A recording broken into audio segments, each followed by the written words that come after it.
Selamat siang dan salam sejahtera untuk kita semua. Perkenalkan, nama saya Eltrid Bima Fitrian, SSI MSI. Saya adalah salah satu dosen tetap di Fakultas Teknik, Program Studi Teknik Sipil Universitas Kristen Indonesia Paulus. Pada kesempatan ini, saya akan menyampaikan pernyataan diri dosen dalam rangka unjuk kerja Tridharma Perguruan Tinggi untuk keperluan sertifikasi dosen tahun 2024. Di dalam video ini, strategi pembelajaran yang saya lakukan adalah berupa DIA. DIA yaitu Delivery, Interaction, dan Assessment. Delivery di sini adalah pendidik melakukan tatap muka bersama dengan peserta didik, kemudian menjelaskan tentang materi-materi yang akan disampaikan pada modul pembelajaran dan buku referensi. Dalam hal ini, bahan ajar yang saya buat menggunakan Canva ataupun PowerPoint, dan alat yang saya gunakan adalah berupa alat tulis dan papan tulis untuk menjelaskan kepada peserta didik mengenai contoh-contoh soal perhitungan. Dalam hal interaction atau interaksi, yaitu melakukan interaksi dua arah antara pendidik dan peserta didik. Di sini interaksi yang saya lakukan adalah dengan menggunakan diskusi ataupun tanya jawab setelah memberikan penjelasan terkait dengan materi yang telah disampaikan. Yang terakhir adalah assessment atau penilaian, yaitu bagaimana penilaian dilakukan kepada mahasiswa dengan melihat keaktifan dan sikap mahasiswa di kelas. Memberikan kuis maupun tugas. Tugas yang diberikan dibentuk pada aplikasi Edlink ataupun e-learning yang telah terintegrasi dengan sistem di Universitas Kristen Indonesia Paulus. Saat ini saya akan menjelaskan mengenai salah satu mata kuliah yang saya ampuh, yaitu mata kuliah Survei dan Pemetaan. Mata kuliah ini telah disusun dalam rencana pembelajaran semester atau biasa disebut dengan RPS. RPS ini akan menjadi panduan dalam melaksanakan kegiatan perkuliahan selama satu semester. Adapun poin-poin yang akan saya jelaskan yaitu identitas dan deskripsi mata kuliah, kemudian capaian pembelajaran prodi, yang ketiga adalah capaian pembelajaran mata kuliah atau CPMK, yang keempat adalah materi pembelajaran, yang kelima adalah sub CPMK, dan yang keenam adalah penilaian. Yang pertama adalah mengenai identitas mata kuliah. Mata kuliah Survei dan Pemetaan merupakan mata kuliah wajib semester genap dengan kode mata kuliah TS 1033 dan memiliki bobot 3 SKS dan dilakukan dalam 16 kali pertemuan, di mana 14 kali pertemuan merupakan pemaparan materi, 1 kali pertemuan merupakan ujian tengah semester, dan 1 kali pertemuan terakhir adalah ujian akhir semester. Mata kuliah ini merupakan mata kuliah semester 4 dan termasuk dalam rumpun mata kuliah keilmuan dan keterampilan. Adapun dalam mata kuliah ini memiliki praktikum dan tugas besar yang harus diselesaikan untuk dapat melulusi mata kuliah Survei dan Pemetaan. Selanjutnya adalah deskripsi mata kuliah Survei dan Pemetaan. Mata kuliah Survei dan Pemetaan merupakan salah satu mata kuliah di mana mahasiswa belajar tentang pengantar survei ukur tanah, melaksanakan pencatatan dan pengumpulan data, menyelesaikan pengolahan data topografi, dan menggambar peta dalam pekerjaan rekayasa sipil. Berikutnya adalah capaian pembelajaran prodi. CPL prodi yang dibebankan pada mata kuliah Survei dan Pemetaan terdiri atas 4 CPL. CPL yang pertama adalah menunjukkan sikap bertanggung jawab atas pekerjaan di bidang keahliannya secara mandiri. CPL yang kedua, memahami teori dan perhitungan bangunan teknik sipil sesuai standar yang berlaku. CPL yang ketiga, mampu menerapkan pemikiran logis, kritis, sistematis, dan inovatif dalam konteks pengembangan atau implementasi ilmu pengetahuan dan teknologi yang memperhatikan dan memperlihatkan nilai humanoira yang sesuai dengan bidang keahliannya. CPL yang terakhir, mampu memanfaatkan teknologi untuk meningkatkan keterampilan dalam bidang rekayasa secara efektif dan efisien. Selanjutnya adalah capaian pembelajaran mata kuliah. Dalam hal ini terdapat 3 CPMK pada mata kuliah survei dan pemetaan. CPMK yang pertama, mampu memahami teori dasar pengukuran. Yang kedua, mampu mengaplikasikan kegiatan pengukuran. Dan yang ketiga, mampu mengaplikasi data hasil pengukuran. Selanjutnya adalah materi pembelajaran.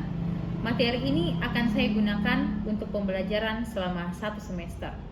Di antaranya adalah teori dasar pengukuran, penggunaan alat ukur penyipat datar, penggunaan alat ukur penyipat ruang, pengukuran keliling, pengukuran memanjang, pengukuran melintang, perhitungan data pengukuran, dan penggambaran hasil pengukuran.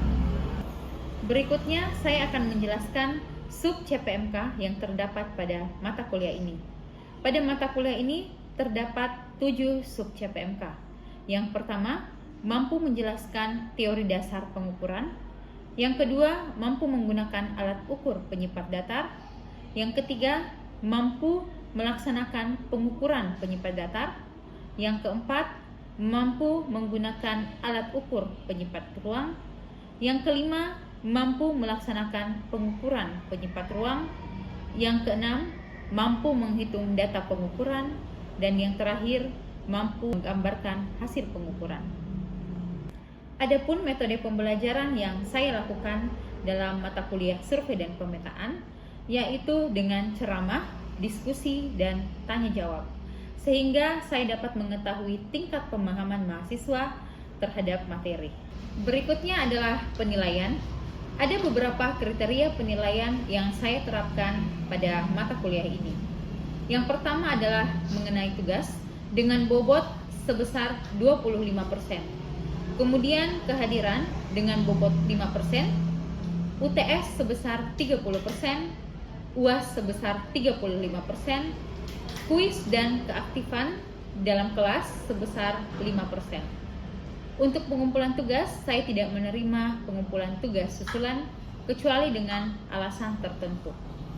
Adapun batas waktu pengumpulan, saya memberikan tenggat batas waktu selama 1 minggu. Berikut adalah video pembelajaran yang saya lakukan untuk memperlihatkan bagaimana proses belajar mengajar. Baik, selamat pagi. Ya, sebelum kita mulai perkuliahan pada hari ini, saya mau meminta satu orang untuk memimpin kita dalam doa. Mungkin yang di depan boleh maju.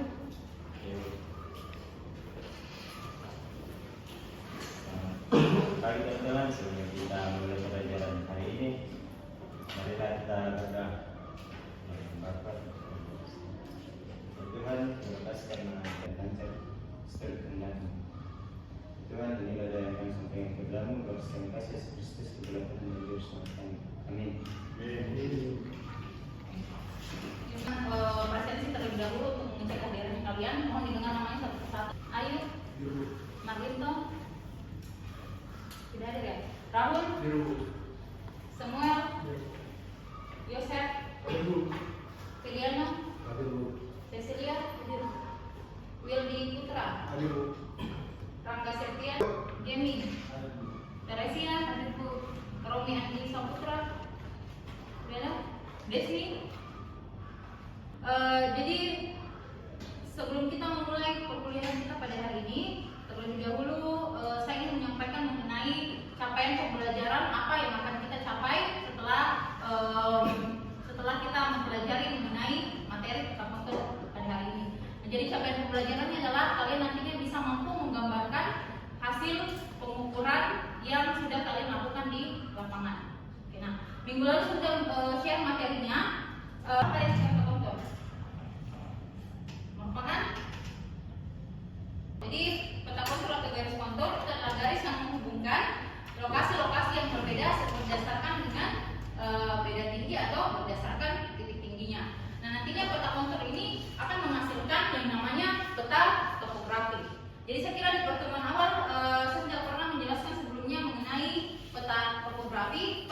Berbagai macam jenis peta dan salah satunya adalah peta topografi. Nah, peta topografi itu adalah peta yang menyajikan informasi mengenai ketinggian dan bentuk muka bumi. Jadi kalau kalian sebelumnya pernah melihat peta yang berbentuk 3 dimensi, ada daerah datar, kemudian ada daerah pegunungan atau perbukitan, nah itu diperoleh dari hasil apa? Itu diperoleh dari hasil pengukuran beda tinggi yang kemudian digambarkan dalam bentuk kontur. Adapun nanti 3 dimensinya itu biasanya diolah dengan menggunakan perangkat lunak atau software. Oke? Nah, kemudian contoh garis kontur ini sama. Jadi dalam pembuatan peta garis kontur itu kita nantinya akan menghubungkan garisnya sesuai dengan titik-titik ketinggian yang sama. Jadi kalau ketinggiannya per 95, maka semua garisnya itu adalah 95 meter.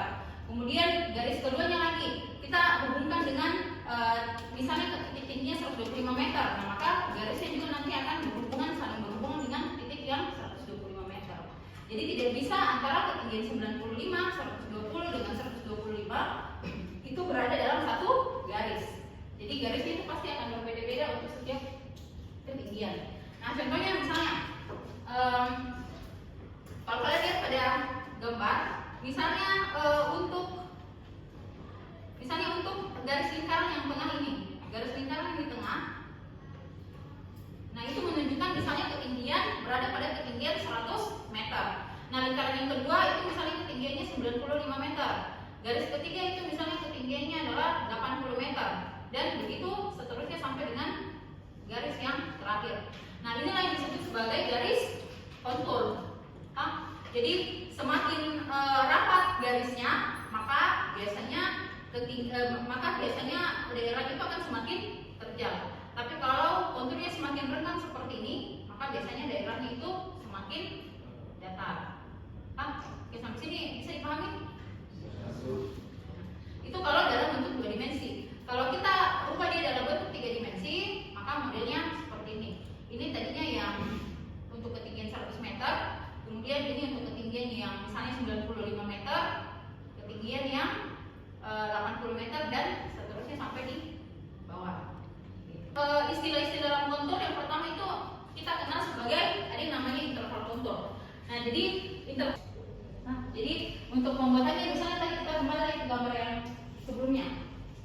Nah, misalnya ini ada intervalnya ada 5 meter.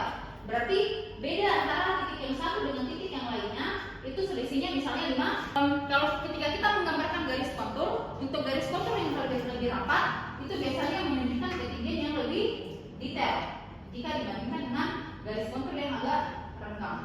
Jadi misalnya ini contoh, misalnya di sini 125 ketinggiannya, 125 ketinggiannya, kemudian di sini jadi 130 ketinggiannya, di sini 135.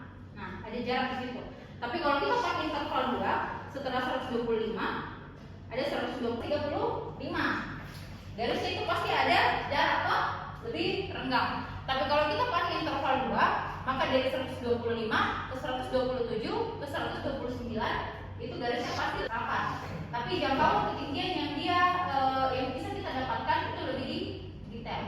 Dan sama dengan interval 5, dari ketinggian 125 kita langsung lompat ke ketinggian 130. Habis ketinggian 130 kita lompat ke ketinggian 135. Nah, itu pasti beda begitu detail. Kita tidak dapat ketinggian yang ada di antara 125 dengan 130.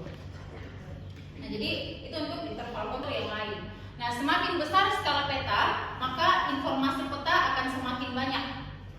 Jadi sehingga interval konturnya akan semakin kecil. Jadi kalau semakin kecil interval konturnya, maka peta topografi yang akan kita buat nantinya itu akan semakin detail. Skala peta ya. Nah, jadi misalnya 1 banding, kalau skalanya 1/1000, apa artinya? 1 cm di peta sama dengan 1000 meter di jarak sebenarnya di lapangan. Ya, berarti 1 cm di peta yang kalian gambarkan, 1000 meter jarak yang asli di lapangan. Karena mungkin kita mau menggambarkan 1000 meter dalam keadaan asli di kertas, kertasnya pasti akan cukup. Maka kita butuh perbandingan. Nah, itu dituangkan dalam skala berdasarkan skala berapa yang kita gunakan. Jadi kalau misalnya kalian pakai skala kurang dari 1/1000, misalnya kalian pakai skalanya itu 1/100. Nah, untuk topografi datar kalian bisa pakai interval antara 0,2 5 meter. Kemudian untuk berbukit itu bisa pakai interval 1 sampai 2 meter. Seterusnya untuk skala misalnya yang lebih besar daripada 1/10.000. Oke. Nah, jadi untuk penentuan interval kontur itu juga nanti dilihat dari skala berapa yang kalian punya atau skala berapa yang kalian mau gunakan untuk proses penggambarannya. Contoh misalnya kita mau buat peta dengan skala 1/1000. Nah, maka indeks konturnya itu adalah 1 km. Jadi satu itu kalau tadi kita bilang cm, di sini dia menganggap satunya itu adalah satu dalam satuan kilometer. Nah, jadi 1 km berbanding 1000 cm. Nah, 1 km berapa cm? Itu adalah 100.000 dibagi dengan 1000, maka nanti indeks konturnya adalah 0,25 meter. Oke. Nah, kemudian untuk peraturan dasar sebelumnya sudah terlihat apa? Kalau garisnya semakin rapat menandakan bahwa daerahnya itu semakin terjal. Tapi kalau garisnya semakin renggang, maka daerahnya itu adalah termasuk datar. Nah, kemudian garis kontur tidak pernah memotong garis kontur lainnya, namun saling menutup. Nah, kita kembali lagi ke gambar yang tadi. Jadi untuk setiap garis kontur, misalnya ini tadi adalah ketinggian misalnya 100, kemudian di sini adalah 95. Nah, untuk semua ketinggian 95 itu berada dalam satu garis yang sama. Untuk semua ketinggian 100 itu juga berada dalam satu garis yang sama. Jadi antara garis 100 ketinggian 100 dengan ketinggian 95 itu tidak boleh saling memotong. Tapi garis kontur itu adalah saling menutup. Nah, contoh misalnya ini pada gambar. Nah, yang berbentuk V tadi itu apa? Menandakan apa? Ya, memotong sungai. Oh, jadi pada gambar ini dia berbentuk V di sini karena di sini ada sungai. Jadi kalau dia memotong sungai, kita buat garisnya menjadi berbentuk V. Nah, kemudian kalian lihat untuk ketinggian 65. Nah, ini 65. Jadi untuk semua ketinggian 65 itu kita tarik di garis yang sama. Jadi kalau misalnya ketinggiannya 64, nah ini 64 dari sini kita tarik di garis yang sama. Jadi semuanya 64. Nah, jadi konturnya kalian salah kalau misalnya kalian garis seperti ini dari 58 ke 59 ke 60 kemudian ke 56. Nah, itu salah karena garisnya tidak boleh saling berpotongan. Bisa dipahami sampai sini? Coba kalian bayangkan bahwa kalian melihatnya itu dari arah atas. Kalau kalian lihat dari arah atas, maka daerah yang lebih tinggi itu yang mana? Yang di tengah atau yang di pinggir kanan kiri? Yang di tengah atau? Ya, betul. Jadi untuk daerah yang lebih peta kontur juga kalau kita sudah buat di dalam bentuk 3 dimensi, itu kita bisa menghitung volume dengan luasnya. Jadi seperti itu. Membuat kontur suatu wilayah, jadi semakin besar derajat kerapatan titik, maka semakin teliti informasi yang dibutuhkan. Jadi semakin rapat intervalnya, maka semakin detail ketinggian yang akan kita miliki, atau semakin detail peta kontur yang akan kita buat. Tapi kalau semakin lebar intervalnya, nah maka akan ada beberapa ketinggian yang hilang. Di peta kontur itu pasti ada beberapa ketinggian yang terskip seperti itu. Garis kontur. Jadi misalnya kita punya titik ketinggian pada dua, 673,4 meter dan 696,2 meter. Nah, kalau kita mau membuat garis konturnya, langkah pertama yang harus kita lakukan adalah kita lihat dulu berapa interval yang akan kita gunakan. Nah, dalam hal ini di contoh kita pakai interval 5. Nah, kalau kita pakai interval 5, berarti langkah pertamanya itu adalah kita isi dulu. Jadi ketinggiannya itu adalah 637,4 meter dan 696,2 meter. 673,4 meter. Jadi misalnya kita punya dua titik ketinggian, Pak, 673,4 meter dengan 696,2 meter. Nah, langkah pertama adalah kita cek dulu berapa interval kontur yang akan kita gunakan. Nah, di sini di soalnya intervalnya adalah 5 meter. Nah, jadi kalau intervalnya 5 meter, kita cari kelipatan 5 antara 673 sampai 696. 6 berapa? 60. Terus 685 sama 696.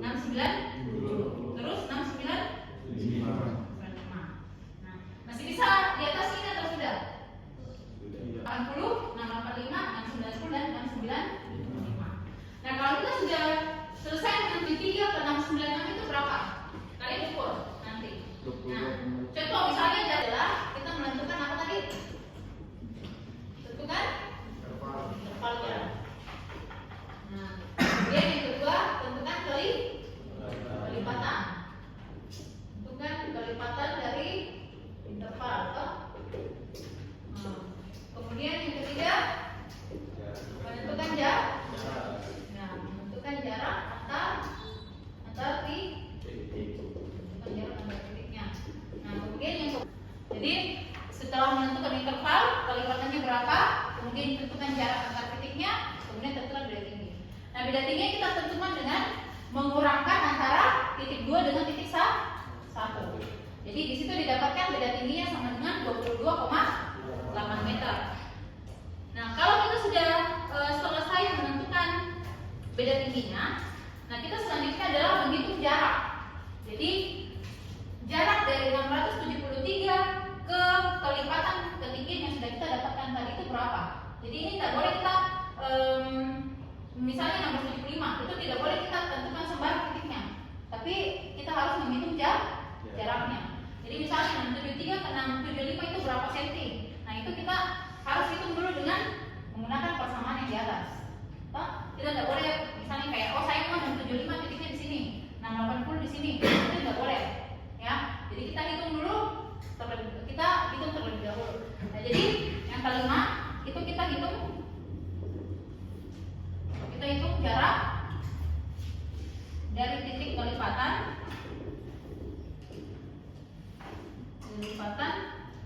ke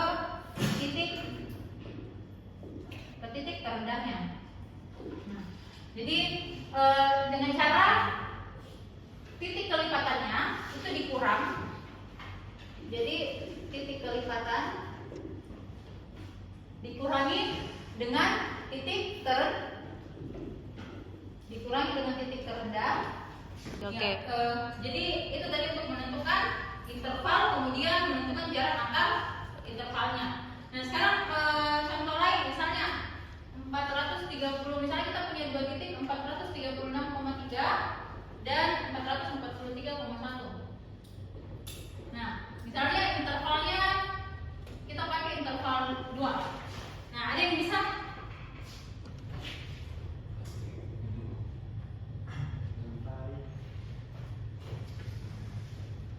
Dulu saya nanya. Iya. Jadi harus pertigaan berapa? Kalau intervalnya 2. 3. Ya.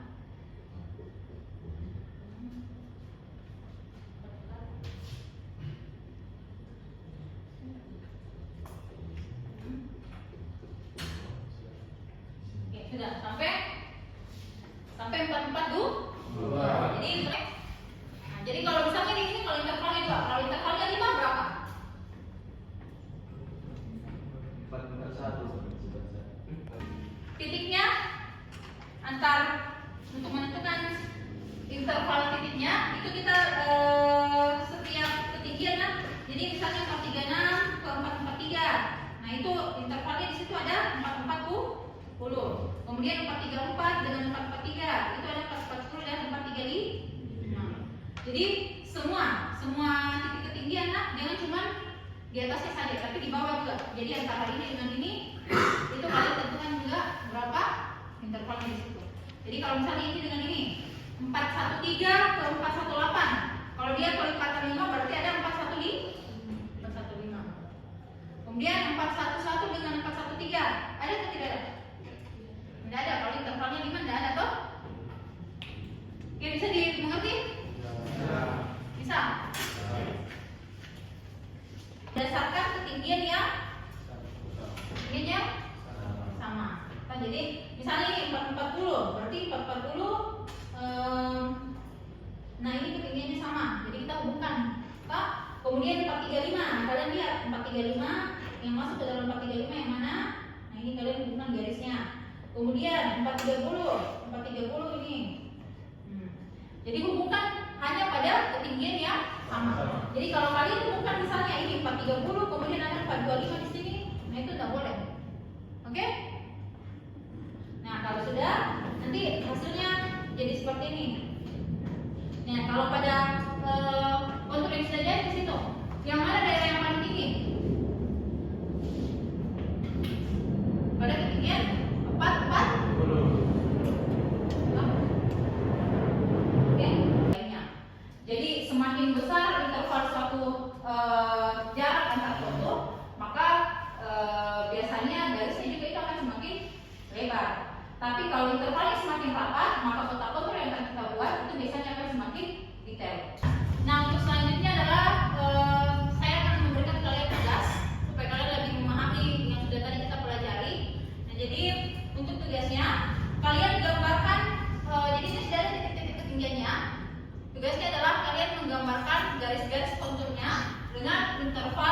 5 meter dan jaraknya adalah 10 cm. Oke? Nah, nanti kalian gambarkan garis-garis konturnya, kemudian nanti kalian lampirkan satu perhitungan untuk jaraknya. Jadi satu saja satu perhitungan, tidak usah semua. Oke, paham maksudnya? Nah, nanti dikumpulkan, jadi tugasnya nanti kalian kumpulkan melalui Adlib. Jadi batas pengumpulannya itu adalah di hari seperti biasa, di hari Senin jam 4 sore. Baik, demikian perkuliahan kita pada hari ini. Mudah-mudahan apa yang sudah kita pelajari pada hari ini bisa kalian mengerti dan bisa mengerjakan tugasnya dengan baik. Nanti kalau misalnya kalian ada kesulitan atau ada yang mau ditanyakan terkait dengan materi atau tugasnya, boleh WhatsApp di grupnya saja ya. Ya, baik, sekian dan terima kasih untuk hari ini. Sampai ketemu lagi minggu depan.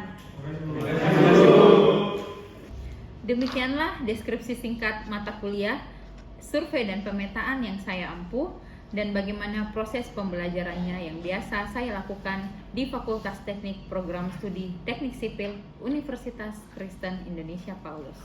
Semoga apa yang saya sampaikan dapat menjadi gambaran bagaimana proses pembelajaran yang saya lakukan. Terima kasih kepada tim penilai dan panitia sertifikasi dosen tahun 2024. Mohon maaf bila ada kata-kata yang kurang berkenan. Assalamualaikum warahmatullahi wabarakatuh.